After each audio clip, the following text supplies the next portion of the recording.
This is the Stingher 800 GT, made by Italboats in northern Italy.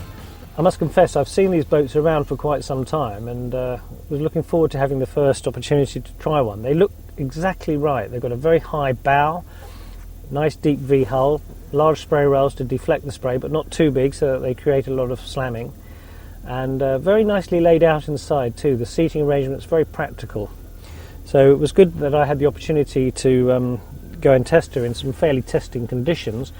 This particular boat that we tested with its 300 horsepower Verado is fast enough to be exhilarating for those who want a little bit test of speed, but not so unruly that it would get you into trouble or frighten anybody.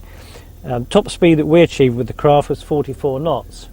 Like so many tests that we carry out, the weather conditions, as I said already, weren't ideal, and I guess with a little bit less weight in the craft, perhaps on a nicer day we might have seen more speed. I'm told the boat's capable of 52 knots, which is very respectable when you consider this is an 8-metre rib, not designed for racing or for high-speed use. It's designed for cruising, but I have to say it is a good hull. The windscreen dashboard layout is particularly attractive. It's got a very high screen, and this means that the wind is blown right over your head. You don't get anything in your face at all. No matter how fast the boat's going, you're well protected, standing or sitting. It's very, very good indeed. Tinted windscreens, don't like them. Never have, never will. The layout on the dashboard is particularly ergonomically right. You're looking down on the instruments.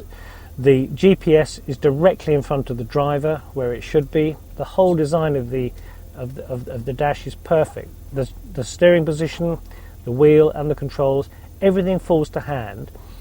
But little things like the grab rail all around the screen, it's the right diameter to get hold of, and the passenger also has a good handhold on that. The upholstery is nicely done. It's not got a seating arrangement per se. It has a bolster type arrangement, typical Mediterranean Italian idea, but it's quite comfortable to lean into. A very, very nicely upholstered boat. If you wanted to stand behind the seat and have really secure handhold, you can. This very correctly positioned stainless steel rail makes it ideal for two people to stand directly behind the driver and passenger and hang on.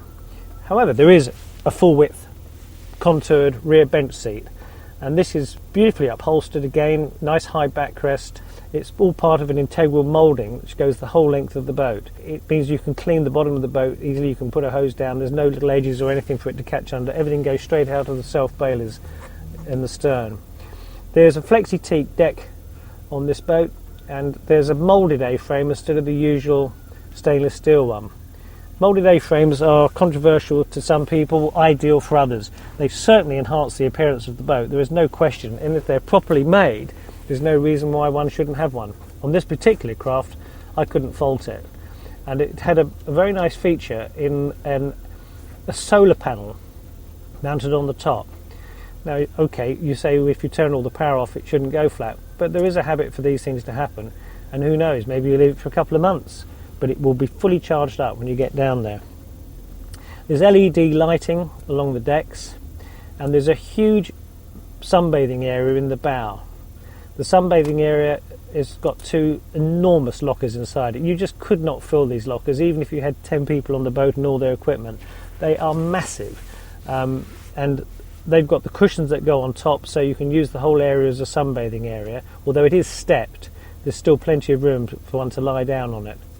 There's the obligatory bathing platform towards the stern, which has a safety ladder or boarding ladder if you like. There's lockers under the rear seat, a cavernous locker under the rear seat, another locker under the console under the suicide seat, and there's also more space in the back of the driver's console seat. The driver's or helmsman's seat has got two lockers, one above the other, excellent for storage. Overall, this interior is one of the nicest laid out I've seen in ages. I really like this boat. You're deep inside it. It's got very substantial tubes. You've got a nice fiberglass bow section which houses the mooring cleat and a bow roller. Altogether, this is one of the nicest layouts I've seen. I particularly like the front seat, which has got access to the electrics, and they've even provided a couple of handles for passengers sitting on that forward seat to hold on to. And you could actually use this seat, whereas you couldn't most, going to sea, providing they weren't going too fast in rough conditions. The bow houses a built-in anchor with an electric winch on it, remote controlled or manually operated from up in the bow. It's still going to be better than trying to pull an anchor out of the locker and hauling it over the side. And surprising really that more people don't do it. Performance of the boat, as I've already said, was 44 knots. Such a high bow, one cannot see any way of ever stuffing this boat in a following sea. It corners well, it heads into the sea beautifully, there's no tendency for it to fly. Going downwind into the biggest waves, absolutely dry as a bone. So overall, this is one very good practical package. At £52,500 with the Verado and all the extras as mentioned, including an overall cover and a 600 litre fuel tank. This represents really good value and a sensibly sized boat, one that you could trail if you had a larger car, one that you can easily manhandle on the trailer. And I certainly think that Stinghers will do very well with this boat in the UK. It represents good value, good seaworthy package, dry riding, nicely appointed.